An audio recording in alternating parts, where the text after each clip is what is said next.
嗨，大家好，我是 FaceLab 料，也就是传说中的打脸料，就是希望各位观众都可以每一次我讲什么都打我脸，你知道，我讲这个打我脸，我讲那个打我脸。好，今天我们来介绍的东西是钢管车的铁皮蜡格跟拖拉蜡格的差别。来，我们来跟各位看一下啊、哦。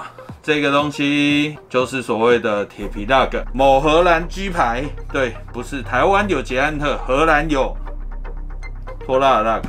你一定会问说，为什么蜡格就硬要去把它分成两个制成来做？早期的时候铸造这个技术还没有到这种程度，那大家就只能用铁片去把它凹成，去切一个形状，然后把它成型，然后用无氧焊接的方式去把它焊接起来，然后研磨掉它那个焊道，然后变成一个蜡格。后来发展出来精密铸造，也就是传说中的拖蜡铸造。形态上来讲的话，会变得更花俏，灵活度更高，制作的效率上更好，但是价格更高。像平常那个铁皮的那个啊，今天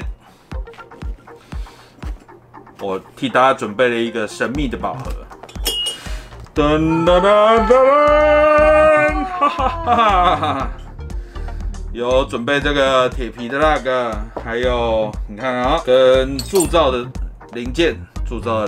为什么会需要有铜焊这一个的做法？早期的时候其实没有氩焊这个东西，大家平常看到的，像这个，它上面是直接焊接上去。现在大部分的人都是看到这个东西，但是以前没有这个技术啊，那怎么办？古早的人的智慧，他就是用那个的方式，然后去插入管子，然后再插入管子之后，用那个火枪，把管子跟接头同时加热，然后滴入铜料去附着两边的东西，其实也就是胶水的功能。冷却之后，它就拔不出来了，是有点像水管啊，对不对？所以早期的人就是用这样的方式来创造出来这一个。现在的人可以用切，然后氩焊焊接起来就好了。早期人没有氩焊这个东西，所以才会有接头管子的方式，把这个脚踏车的形态创造出来。我现在来给大家看一下铜焊铁皮的蜡格，拖蜡的蜡格。大家可以看到铁皮的蜡格，它其实形态上比较简单，因为这些形状都是由冲压冲出来的，所以它在上面没有办法有什么花花草草啦，或者是比较夸张的形状啦，做不到，因为它是用冲压的。但是如果大家看拖蜡零件的话，你就会看到像这一颗前叉的尖盖，它上面连这样子的回槽龙五，这个东西铁皮一定做不出来，拖蜡一定 OK。好，这个就是最主要的一个差别。既然我们拿了一个尖盖，那我们拿一个铁皮的尖盖来做对照，这会比较容易一点。这两个东西，这个东西可能单一个零件就要30块到50块台币左右，但是如果换成拖蜡零件的时候，你知道价格要到多少吗？大概350到400块、500块左右。不只是传统不传统，便宜贵，传统的味道跟现代的味道。拖蜡的部分也会有钩爪、桥管，很多。其实拖蜡这种精密铸造这种东西，它的好处就是，其实就有点像碳纤维车架的意思是一样，它会创造出来一个大平台，去让你做出任何你想做的东西。尖盖在这里，然后下面这是管子。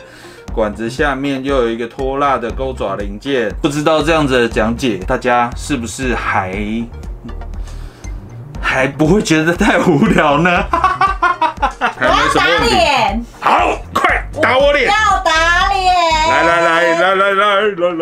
来，打我脸！请问只有钢管车才会出现蜡格这个东西吗？如果我用铝管的话，也弄一个蜡格上去，不就一样，会长得一样的感觉吗？我们先姑且把这个问题拆成两部分。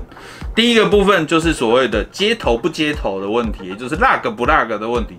第二个也就是铜焊不铜焊的问题。铁管它可以铜焊，但是同样的类似的制程，在铝管上面就叫做气焊。好，这个是同焊不同焊的问题，接头不接头的问题。它旅馆一定要有热处理，那热处理就会有变形量。那变形量跑出来之后的整形的时间跟花的力气是不是合乎效应，这个就会决定旅车架的设计的方向到底怎么样比较好。这样子有理解到吗？有，打脸成功。还有没有问题？应该很难有问题。那今天的节目就到此为止，谢谢大家。